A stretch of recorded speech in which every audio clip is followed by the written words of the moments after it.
You can make your way to Matthew chapter 25. We'll get there eventually, but I'll lead you into the message here today with a story. It was on May 10th, 1996, when there was a sudden and severe storm trapping several climbers high atop Mount Everest as they were descending from the summit. And it became the deadliest tragedy in Mount Everest history of people climbing that mountain. A total of 8 people had perished that particular day. A New York Times bestseller and movie, Into Thin Air, described the tragedy. You can look that up and watch that movie. It's a pretty grisly, grim look at what happened. One of the guides who was world-renowned was a Seattle climber by the name of Scott Fisher. He was a guide. And he took people on the climb for about $65,000 apiece. And Scott was one of a handful of people to have peaked the 2 highest points on Earth, K2 and Everest. And on this particular climb, the climbers got into a storm packing 75-mile-an-hour winds and snow flurries that kept them from seeing, I think, even more than 2 feet in front of their face. Anatoly Bukharev, a Russian guide who summited during the 1996 tragedy, said this. He said, "There is discipline. They understand the risk. I told them, you can succeed. It's not likely the first time, maybe 25%, but you can succeed. You can also die." Ed Viesturs, another guide who was on Mount Everest in 1996 when several climbers died after reaching the peak, said this. He said, "Getting to the top is optional, but getting down is mandatory." A lot of people get focused on the summit and forget that. There's less oxygen at 29,000 feet than sea level, less than 1/3 as much. Some climbers get fluid in the lungs and can't breathe. Others have a rush of blood to the head to compensate for the lack of oxygen, and the head swells. Some get a high-altitude cough that can be so severe it has ruptured lungs. Why would people risk life and limb for a sport? Because of the risk involved. The risk. The challenge, he says. People climb the mountain because it's there, because it taunts them to conquer it. You see, the truth is, folks, that there's risk in everything we do. There's risk in life. Everywhere you turn, there is risk. Whether you climb a mountain, whether you raise children, whether you have a business, whether you move to a new job, you take risks. There are risks in being human. So I have 3 points for you today in this sermonette. And the first is, everyone takes risk. Everyone takes risks. Everyone here takes risks in different ways, shapes, and forms. We may call the extreme sports, the athlete that does these extreme sports, we may call them crazy. Well, they're crazy for the things that they do. Snowboarding with fantastic jumps and flips. You've seen them do this in the Olympics. I don't know if you've ever seen people airboard. They jump out of an airplane and they're on like a snowboard and they do flips and turns and everything in the air. It's an amazing thing to watch as they come back to earth. Bungee jumping from bridges.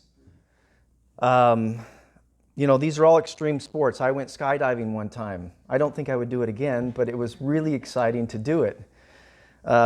People take risks that I'm not willing to take.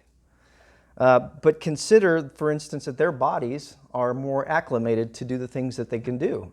They have better, feel of their bodies, their physics. They have a better understanding of physics. They control their mechanics. And so, I guess in that sense, the risk is less for them, but there's still a risk. So risks have levels, right? If you're 90 years old and you're walking to your mailbox, what's the risk that you're going to fall in 2 feet of snow, uphill, both ways? What's the risk if you're 30 years old, right? It's quite different. It's far more riskier, for instance, to Faith to be on a 20% incline on a wheelchair than it is for you and me. But the truth is that anything worthwhile involves risks and persistence. There's no such thing as a risk-free life. A life without risk is really not worth living, and it's just simply existing. Now, you probably didn't think about it today, but you took considerable risk by coming to church here.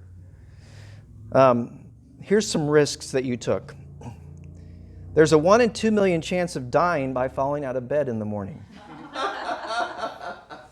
While brushing your teeth, you flirted with a 20% chance that your local water supply has infectious bacteria in it.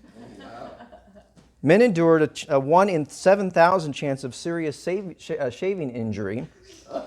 There's a risk of 1 in 145 of your car being stolen, which still waits for you right now. There's a risk of, don't ride in automobiles because they cause 20% of all fatal accidents. Right? Don't stay at home because 17% of all accidents occur in the home. Don't walk on the street or sidewalk because 14% of all accidents occur to pedestrians. Don't travel by air, rail, or water because 16% of all accidents happen on these. And by the way, only 1 in 1,000 deaths occur at church. So statistically, it's really the safest place to be is at church. The same is true with Christianity. There is risk that you take, a risk of being misunderstood because you're Christian, risk of being judged by others because of your stance, because of your moral beliefs. It's a risk to live for Jesus Christ. But Jesus told his followers that he wanted them to be risk takers. Don't play life in the safety zone. Reach for the top, aim high, and take chances.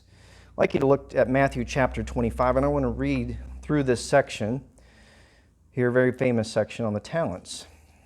Let's look at verse 14.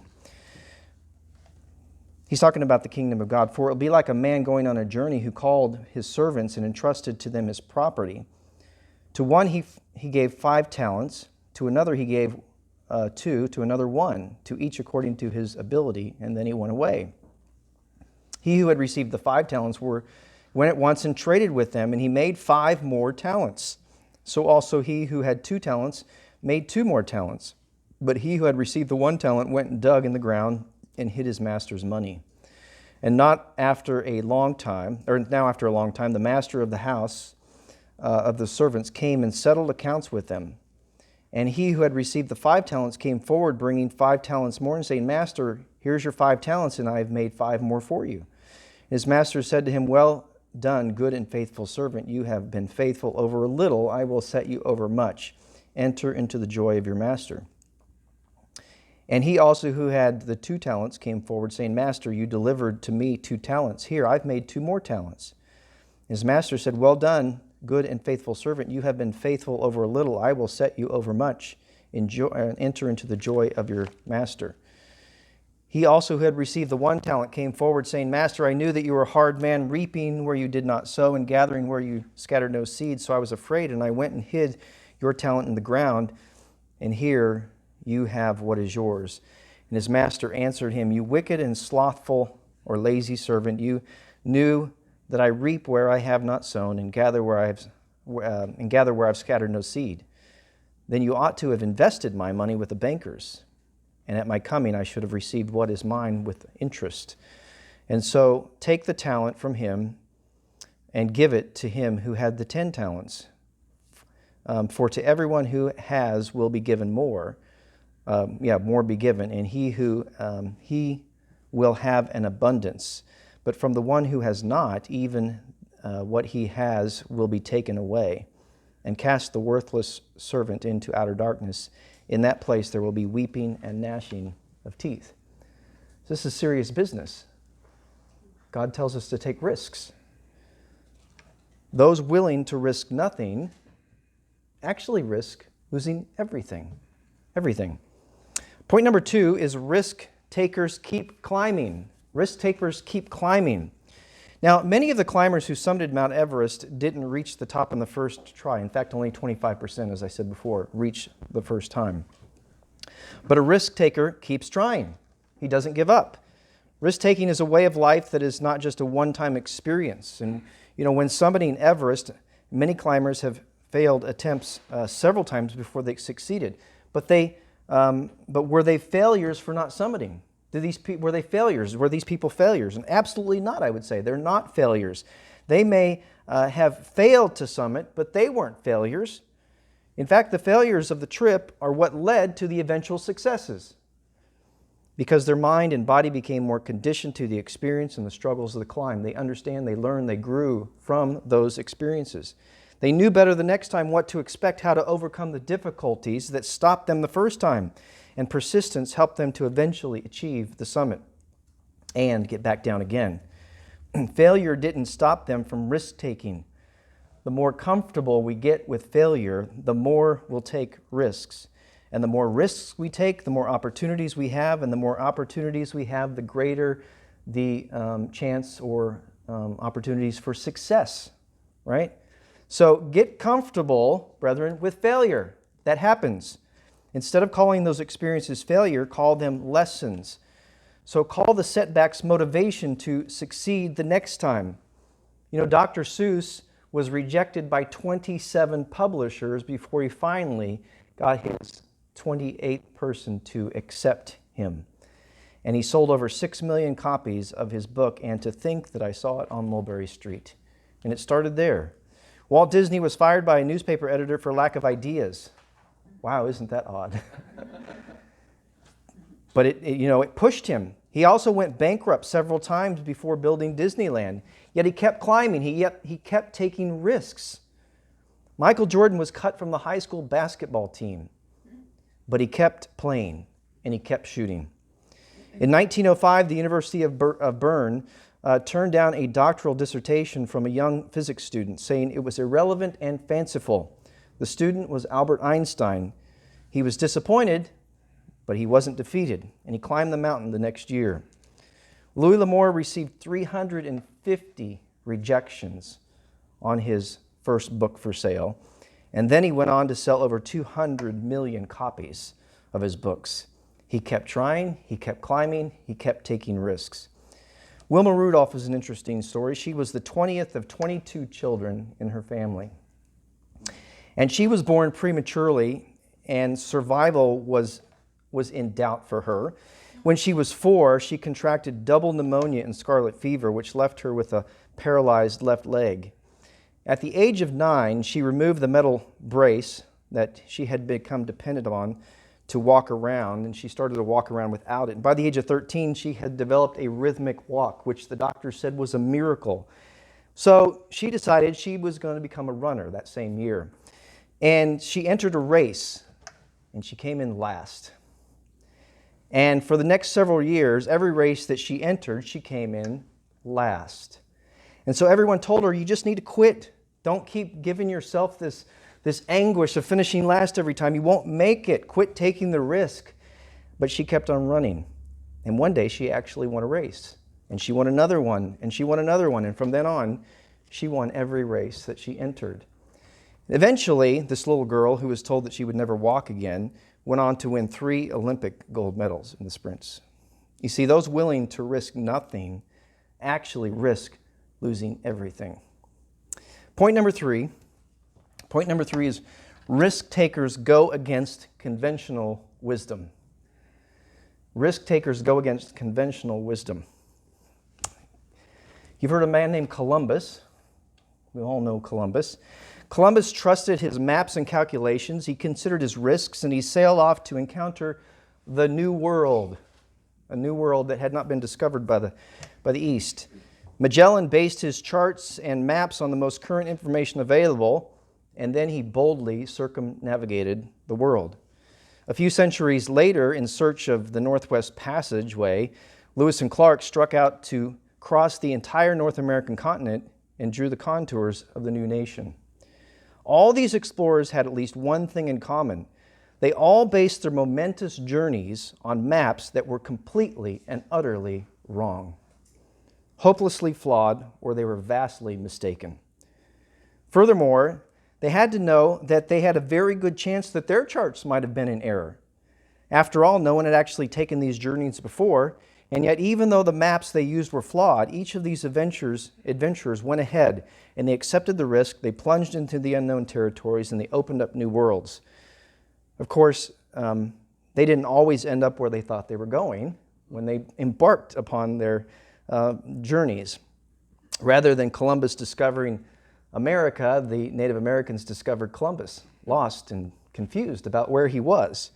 Lewis and Clark never actually found the secret inland passageway, but they did discover America for the most part. Of course, they did have to deal with the constant threat of mutiny on their trip. To those without vision, traveling beyond the boundaries of their maps, venturing beyond sight of the shore behind them, and without any sight of shore in front of them, is terrifying and panic-inducing. I'd like you to look at Exodus chapter 14. I want you to see this. This is a human condition that I think we have to overcome. We have to trust that God is leading us to a place that is worthwhile. So this is where the children of Israel coming out of Egypt, and as the Pharaoh and his chariots and horsemen came up behind them, this is what they said in verse 11. They said to Moses in Exodus 14, verse 11, "Is it because there are no graves in Egypt that you've taken us away to die in the desert? What in the world have you done to us?" I'm reading from the Net version, by the way. "Bringing us out of Egypt." Verse 12, "Isn't this what we were told in Egypt? Leave us alone." That's actually not what they wanted to get out of there. "Leave us alone, so we can serve the Egyptians, because it's better for us to serve the Egyptians than to die in the desert." The human preference for the known is, no matter how unpleasant, right, is strong. Those without vision, without the courage to risk, are quick to label others crazy, or crackpots, or fools, or failures. "Moses, you're crazy. We don't want to go there. Leave us alone."